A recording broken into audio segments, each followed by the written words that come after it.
There you go. All right, right on time. Doug, what went into the decision? Good morning. How are you? Great, thanks. What went into the call to not practice and do a walkthrough instead? Yeah, I mean, it's just a couple things. Number one, with the guys that are a little nicked up who have a chance to play in this football game, I want them to get the rep in practice. Normally we go a padded day, and then two, we got some young guys that might have to play, and they're also servicing the defense or the offense, and so this way it allows everybody to still practice and maintain their focus and get our work done that we need to get done today. What's the health update on Deshaun, Alshon, Tim Jernigan, Corey Clement, and Dallas Goedert? Well, we know Tim's going to be a little bit longer. The other guys are day-to-day, more day-to-day. They're doing well, and we'll have an update at the end of the week. But, right now, that's why we're doing this type of a practice today, so we can get them out there. I'm sorry, you mentioned 2 games in 10 days, 11 days, something like that on Monday. How much does that factor into this, and how much do the not current injuries, but the age and the lingering injuries of your other players, guys like Brooks, Darby, guys coming off injury who didn't have a lot of preseason, how much is that? Yeah, I mean, that's another reason to kind of pull back just a touch. I want these guys as fresh as possible, obviously, for these next 2 weeks. And I gotta think of the big picture here, obviously, and keeping guys, it's early in our season, keeping guys as fresh as possible now, so we can make a push later in the season. So that's also a factor in this decision. With Carson, is this as unusual as it seems? Have you seen this done before? Have you been a part of this? Have you heard of this being done before? Wednesday's a big day in the NFL. Yeah, I've done this before, typically with a Thursday game the following week, to adjust the schedule this way to keep guys fresh. And I've done it too with later in the year, but obviously, week 3, to have a Thursday game week 4. I mean, it's just a unique situation. Would Carson practice today if you had a practice? Carson? Yeah. Yeah. He's fine. Yeah. We'll be longer than. Yeah, he's fine. What is the Yeah. game planning process like for you this week with guys who are up in the air for whether they can play on Sunday? We go as usual. I mean, we game plan as usual.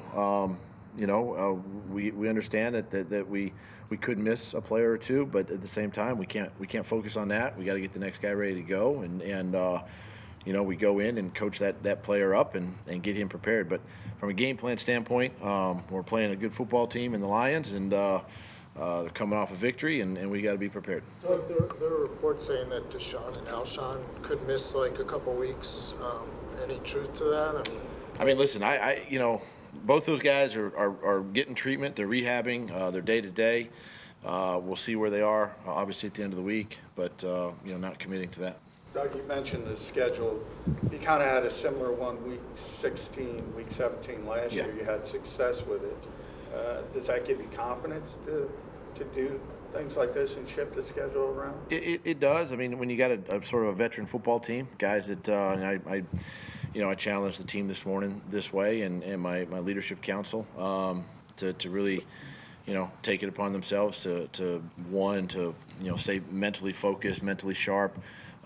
If they got to get any conditioning in between or after practice, they do their own conditioning today and tomorrow and the rest of this week. But having a little bit of a veteran group that can handle it does make it a little bit easier to adjust the schedule this way. The timeline on the 3 injuries to your skill position guys. Dallas, did that happen during warm-ups, or did he come in with that? Pre-game. Pre-game, okay. Yeah. And then was Alshon, there was a video of him having a conversation with one of your training staff during the pre-game. Was his during the pre-game as well? Or was No, it during the game? I know my knowledge of that his was in game. And Deshaun's Yeah. was in game too. Yeah. Have you guys done anything to look into the surface there? Any correlation that Not soft yet. tissue injuries Not that yet. happen so early? I'm kind of past that and on to the Lions right now. Doug, when you make a decision like this as far as practice goes, how do you? What's your process like? You talk to the other coaches, your captains, or how does that? I kind of feel for the football team and where we are, health-wise, with guys too. I don't want guys missing practice reps. So if we're going live today, there would be a few guys having to miss practice, and I don't want that. So this is the reason, again, to kind of slow the pace down so they can get that rep. then three, as we mentioned earlier, I mean, I got 2 games here coming up back to back pretty quick. Just asking about your process You know? of making a decision. It's just Yeah. kind of a feel for. I mean, but it's all those things. That's the process, and I do address the coordinators and get their feel as well. But that's the process that I go through to make this decision. What did you see from when you watched back the film Mack and JJ when they were thrown into the fire a little bit? But how happy were you? Yeah, I mean, I thought. Well, Mac obviously, I mean, made a big impact. Obviously in the game, a couple big catches, 1 on 3rd down, and or really 2 on 3rd down, late in the game. You know, JJ had a couple nice balls thrown his way. He's a big physical guy. JJ's a guy that's going to get better as Mac was, you know, a couple years ago. You know, getting his feet wet. But both those guys are. You know, we'll see. Hopefully, you know, they'll get an opportunity maybe to play a little bit more, possibly this week. We got to get them prepared, but I'm excited for both of them and what they can do. A couple weeks ago, it seemed like defensive tackle was a position of pretty good depth. You lose 2 in 2 weeks. How concerned are you about that position now? I mean, it's, you know, obviously it's early in the year, and you know, if you go in with 3 tackles, you know, you got to maybe shift some guys around. But you know, we've done this before. You know, with our end positions, BG can obviously come down inside and do some things in there. So we keep those guys as fresh as we can with rotating, you know, system, and we go play. Can't really worry about that too much. You know, we just gotta go play. We saw a couple of years ago when Isaac had a very difficult game against the Chiefs. He ended up making a move there. Obviously, he's got a much bigger resume since then, but he struggled this last game. You know, what's your trust level in him 2 years? Yeah, I've got the utmost trust in him. He'll make the corrections from the other night. He'll move on. He's a pro about it. He's a professional at practice, and he'll correct it. And I have no issues with him. Yeah. It seemed the offense last year. And Hollins, I know JJ talked yesterday about getting the practice reps with the ones. Obviously, that's not going to happen in a walkthrough situation. I mean, how much do you balance that against the other considerations? Well, he'll get obviously the reps with the ones, you know, but when I say walkthrough, it's not like walking in the building. I mean, it's a little bit more than that. And we're gonna do some other things that you know, we'll do some full speed stuff today with those guys, so we'll be fine. It seemed the offense was effective last year when you lost the deep threat in week 2. Who can provide that if Deshaun's not in the lineup on your roster? Well, you don't want to see me run out there. I promise. No?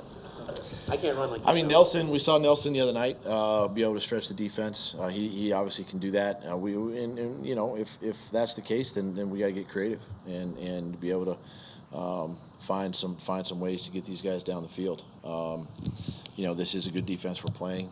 It's a good pass rush. It's a lot of man coverage, as we know. A lot of the New England Patriot type of schemes. What you see on tape with Coach Patricia there, and yeah, we just got to find unique ways and creative ways to push the ball down the field. But you know, it changes a little bit. You know, kind of what we do. But again, we just got to get our guys prepared and go play. Doug, outside of finding magical plays, you know, for the first quarter, what are some of the things that you are looking at or identifying? I'm sure it's an area that you're looking at about the first quarter starts and things like that. Yeah, I've looked at that. In fact, as early as last night, I just went back and I pulled all the games in 17 and 18 and looked at how we started games. And of the 19 games in 2017, I think we scored on 8 of those opening drives, 6 touchdowns and 2 field goals. So 8 of the 19, and then last year we were 7 of the 18, and we had 5 and 2. So we're kind of right there, This year, obviously, we haven't yet, but it's been a number. As I watched, it's been a number of things. It's been our execution as an offense. We also strive on defense, trying to get off the field a little faster. 3 and out, or at least maybe 2 first downs, but we're getting them off the field. And then we've had penalties that has backed us up, kept us in some 3rd and long situations that we couldn't overcome. And the other thing is turnovers. We had, I believe it was 6 turnovers in 17 and 5 or 6 last year on the first drive. So we can't do that. I mean, we got to eliminate that in order to score. So you're more focused on the opening drives versus the first quarter, because the first quarter numbers are pretty bad since the beginning of 2018. Only 41 points, which is the lowest in the NFL. Correct. So you're focused more. You think the problem is more the opening drive versus Well, if the we entire score quarter? on the opening drive, that's points in our favor, and then it kind of feeds the rest of that quarter. And then when you think of the Washington game a couple weeks ago, we only had the ball for like 4.5, 5 minutes, so we didn't have the ball a ton, even in that first quarter. Tony, how long will the walkthrough be? Will it? This long right here.